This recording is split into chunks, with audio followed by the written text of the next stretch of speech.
Good morning, dear children, and welcome to class 10th NCERT Social Science Economics Chapter 1 Development. So, let's start. Development of a nation or country depends upon many factors.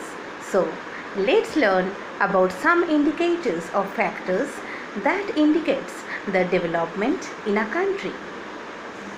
We all want regular job, decent pay, good earning, etc. In short, all want more regular source of income. In addition to more income, most of the people seek other things like freedom, equality of treatment, security of life and health, and educational facilities. However, it should be noted that money can provide us material things, but the quality of life also depends on so many factors. Proper education of children and safety are some of the factors that are more important to people than income. Thus, developmental goals before people are not only income but also certain other important things in life. Quality and quantity go hand in hand and both amount to real development or human development.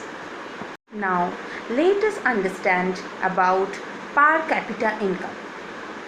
The total income of a country is the income of all the residents of the country.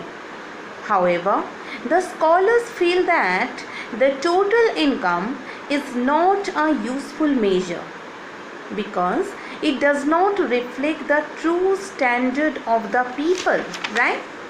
And what is the formula, you can say, of average income? Average income is equal to total income of the country divided by total population. It truly reflects the standard of the people, isn't it? And this average income is also called the per capita income.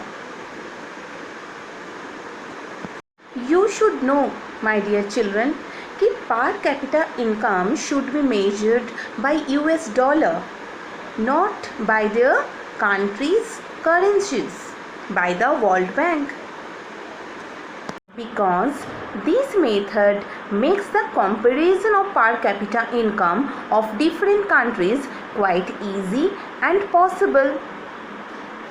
Now we will talk about income and other criteria.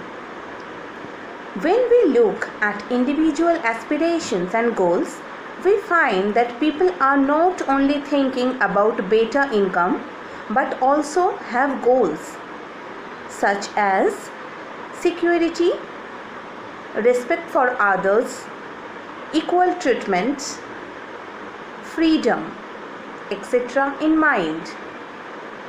Similarly, when we think of a nation or region, we may, besides average income, think of other quality important attributes. If you see your NCERT book page number 10, you can see a chart where a person of Kerala earned rupees 83,725 rupees in 1 year, whereas an average a person of Bihar would earn only rupees 23,435.